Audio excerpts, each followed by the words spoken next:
اعوذ باللہ من الشیطان الرجیم بسم اللہ الرحمن الرحیم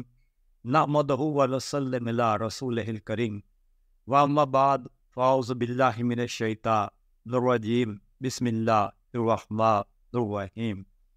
میرے پیارے مسلمان بھائیوں، دوستوں، ہم وطنوں و معزز ناظرین کرام، میں آج آپ کو ایک مشہور جنگجو جو کہ کفار مکہ کی طرف سے تھا، جس کا نام عمرو بن عبدود تھا، جو کہ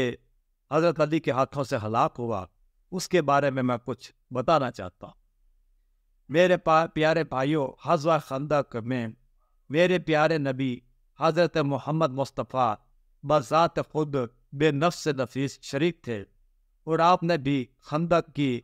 کھدائی میں باقاعدہ حصہ لیا۔ میرے بھائیوں، اس وقت عرب میں ایک بہت بڑا جنگجو انسان تھا جو کہ کفار کی طرف سے اسلام کے لشکر کے مد مقابل آیا۔ اس جنگجو کا نام عمرو بن عبدود تھا۔ میرے دوستوں اور بھائیوں، جب یہ اسلامی لشکر اور یہ کفار کا لشکر آمنے سامنے تھا، اس وقت عمرو بن عبدود یہ میدان میں آیا، رجز پڑھتا ہوا۔ رجز اسے کہا جاتا ہے جو کہ جنگی ایک نغمے ہوتے ہیں جو کہ ہر کوئی پڑھتا ہے۔ اس نے کہا کہ میرا نام عمرو بن عبدود ہے،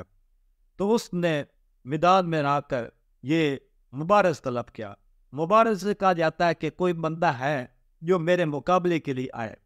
تو میرے دوستوں بھائیوں، اس وقت حضور پاک صلی اللہ علیہ وسلم نے آپ نے سب کی طرف دیکھا، مگر آپ کی نظر انتخاب حضرت علی کرم اللہ وجہہ رضی اللہ تعالیٰ عنہ کی طرف پڑی۔ آپ نے حضرت علی کو اس کے مقابلے کے لیے ایک موزوں، ایک جواب دینے والا منتخب فرمایا۔ میرے بھائیوں، حضور پاک صلی اللہ علیہ وسلم نے حضرت علی کو آپ نے پاس بلایا۔ آپ نے پاس بلا کر آپ نے حضرت علی کو ساتھ پہ امامہ بدوایا۔ امامہ بدوانے کے بعد آپ نے تلوار ذوالفقار حضرت علی کو تھما دی اور حضرت علی کو دعاؤں کے ساتھ رخصت کیا۔ آپ نے اس طرح دعا کی کہ اے اللہ تبارک تعالیٰ،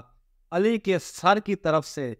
پاؤں کی طرف سے، دائیں طرف سے، بائیں طرف سے، آگے سے، پیچھے سے، نیچے سے، ہر طرف سے علی کی حفاظت فرما۔ اس دعا کے ساتھ دوستوں بھائیوں، میرے پیارے نبی نے حضرت علی کرم اللہ وجہہ کو عمرو بن عبدود کے مقابلے کے لیے بھیج دیا۔ اب جب دونوں آمنے سامنے تھے تو عمرو بن عبدود نے کہا کہ میں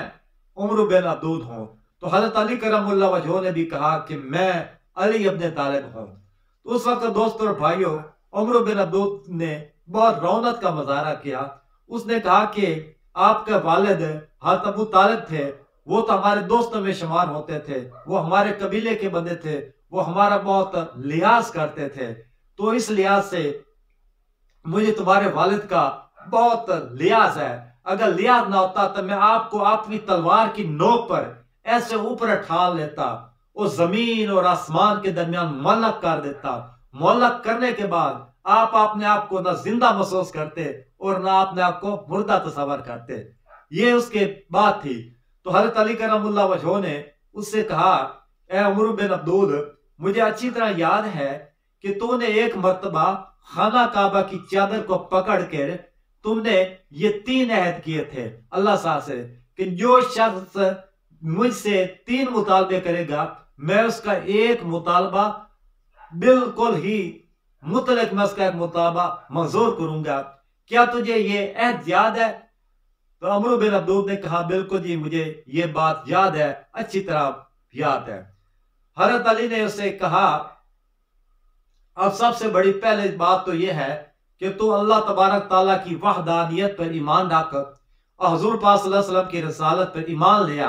عمرو بن عبدود نے کہا، یہ مجھ سے نہیں ہو سکتا، بے قطع نہیں ہو سکتا، اس بات کو تو ایسے سمجھے میں نے اس بات کو سنا بھی نہیں ہے۔ اس نے بڑی رونق کے ساتھ کہا۔ پھر دوسرے نمبر پر حضرت علی نے اسے کہا کہ عمرو بن عبدود ایسے کر، تم ہمارے مسلمانوں کے حضور پاک صلی اللہ علیہ وسلم کے لشکر کے مد مقابل آیا کھڑا ہے، تو اپنا لشکر لے کر واپس چلا جا اور اسلام کو خوب ترقی کرنے دے، پھیلنے دے، کیونکہ اسلام دین نیکی کا ہے،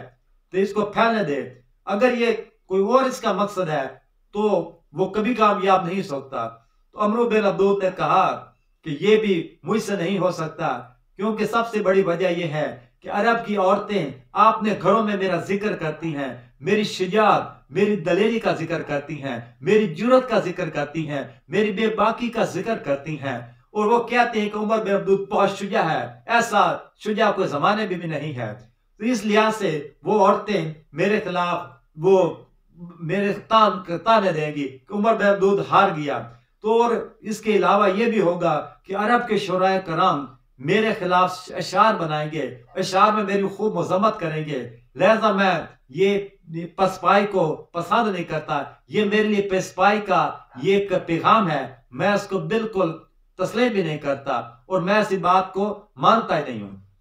تو پھر حضرت علی نے کہا عمرو بن عبدود اب ایسے ہے کہ تیسرا میرا یہ مطالبہ ہے کہ تو اس وقت گھوڑے پہ سوار ہے، تو نیچے اترا گھوڑے سے اور تو میں آپس میں ہم فیصلہ کر لیتے ہیں لڑائی میں، ہم میں سے فاتح کون ہے۔ عمرو بن عبدود چونکہ بہت مغرور انسان تھا، اس نے فوراً گھوڑے سے چھلانگ لائی، وہ زمین پر آ گیا، وہاں پر آیا، اس نے پھر اپنی تلوار سونت لی، اس نے سب سے پہلے حضرت علی پر وار کیا، وار پہ حضرت علی نے سب پر، جس کو ڈھال کہتے ہیں، آپ نے سر مبارک آگے ڈھال کہا لی، اس نے سر پہ وار کیا، جب ڈھال پہ کی تو ڈھال پر اس نے تلوار ماری تو سوئے اتفاق سے یہ ڈھال جسے سپر بھی کہتے ہیں، ڈھال بھی کہتے ہیں، اور اس کو انگریزی زبان میں شیلڈ کہتے ہیں، شیلڈ کہتے ہیں، ڈھال کو کہتے ہیں، وہ دو ٹکڑے ہو گئی۔ دو ٹکڑے ہونے کے ساتھ حضرت علی کرم اللہ وجہہ کے سر مبارک پر کچھ چوٹ بھی لگ گئی، مگر آپ نے بڑے صبر سے اسے برداشت کیا اور آپ نے سے کہا عمر بن عبدود اب میری بات سن کہ میں تو ایک کمزور سارا انسان ہوں اور تو ایک طاقتور انسان ہے، تو اور میں آمنے سامنے ہے، میں تیرا مقابلہ نہیں کر سکتا، میں کم سن ہوں اور تو زیادہ عمر کا بندہ ہے، تو زیادہ کڑیل جوان ہے، تو زیادہ صحت مند ہے، میں تو عام سا انسان ہوں۔ اور دوسری بات یہ ہے کہ تیرے پیچھے جس سے تیرا ایک دوست اور ہمراہی ہے وہ بھی میرے سے مقابلہ کرتا ہے، تو اس لیے تم دو شخص ہو گئے۔ دوست اور بھائیوں، عمرو بن عبدود نے پیچھے مڑ کے دیکھا، اس کے پیچھے مڑ کے دیکھنا تھا کہ حضرت علی کرم اللہ وجہہ نے اپنی تلوار سے اس کے دونوں پاؤں کاٹ دیے۔ وہ جب دونوں پاؤں کاٹ دیے تو وہ دھڑام سے زمین پر گرا، فوراً اتنی زیادہ مٹی اڑ گئی، ایک آندھی سے اڑ گیا، دھوڑ اڑ گیا، اس دھوڑ میں یہ جانا جا سکتا تھا کہ دونوں میں سے کون مرا۔ تو دوستو کچھ دیر کے بعد دیکھا تو دھوڑ وہ بیٹھ گئی، دھول، اس دھوڑ کے بیٹھنے پر لوگوں نے دیکھا کہ حضرت علی کرم اللہ وجہہ عمرو بن عبدود کے سینے پر چڑھے ہوئے ہیں اور آپ اس کا گلا کاٹ رہے ہیں تلوار سے۔ حضرت علی نے اس کا گلا کاٹا، گلا کاٹ کر اس کو رسول پاک صلی اللہ علیہ وسلم کی خدمت میں لائے، اور یہ تھی عمرو بن عبدود کی ہلاکت کا قصہ۔ دوستوں اور بھائیوں، اس کے بارے میں ایک بات بہت مشہور ہے کہ ایک مرتبہ وہ ایک قافلے کے ساتھ، ایک تجارتی قافلے کے ساتھ وہ شام کی طرف جا رہا تھا، راستے میں 1000 ڈاکو جو کہ رازن تھے انہوں نے اس قافلے کو روک لیا، لوگ بہت بکھلا گئے، تمام لوگ اس سے ڈر گئے، ڈاکوں سے بھاگ گئے، لڑکھڑا گئے، ان کے پاؤں اکھڑ گئے، مگر عمرو بن عبدود یہ ایک ایسا یہ دلیر انسان تھا، ایسا کڑے جوان تھا، اس اکیلے نے 1000 ڈاکوؤں کا، 1000 رازنوں کا اس اکیلے نے مقابلہ کیا اور ان سب کو بھگا دیا۔ اس کی دھاک اس دن سے پورے عرب پر بیٹھ گئی، سب لوگوں نے اس کی دلیری کو تسلیم کیا۔ مگر دوستوں اور بھائیوں، میں یہی کہتا ہوں کہ حضرت علی کرم اللہ وجہہ جیسی کہ آپ کی شخصیت ہے، جیسی کہ آپ دلیر تھے، جیسے کہ آپ شجاع تھے، ایسا دنیا میں کوئی دلیر و شجاع نہیں ہوگا۔ جب بھی کوئی موقع آتا حضور پاک صلی اللہ علیہ وسلم حضرت علی کرم اللہ وجہہ کا زیادہ زیادہ انتخاب فرماتے، اس لیے کسی نے یہ صحیح کہا ہے، کبھی دیوار ہل جاتی ہے، کبھی در کانپ جاتا ہے، کبھی دیوار ہل جاتی ہے، کبھی در کانپ جاتا ہے، اب بھی نہ حیدر کا نام جب خیبر میں آتا ہے۔ تو یہ دوستوں بھائیوں، حضرت علی کرم اللہ وجہہ کی یہ ایک دلیری کی یہ قصہ ہے، یہ کہانی ہے جو کہ تا قیامت ہم مسلمانوں کو یہ ایک سر بلند کی توفیق دیتی رہے گی اور ہمیں تحریک دیتی رہے گی کہ ہم حضرت علی کرم اللہ وجہ رضی اللہ عنہ شیر خدا حیدر قرار کے ہم ماننے والے ہیں، ہم حیدری ہیں، ہم حسینی ہیں۔ وما علینا الا البلاغ۔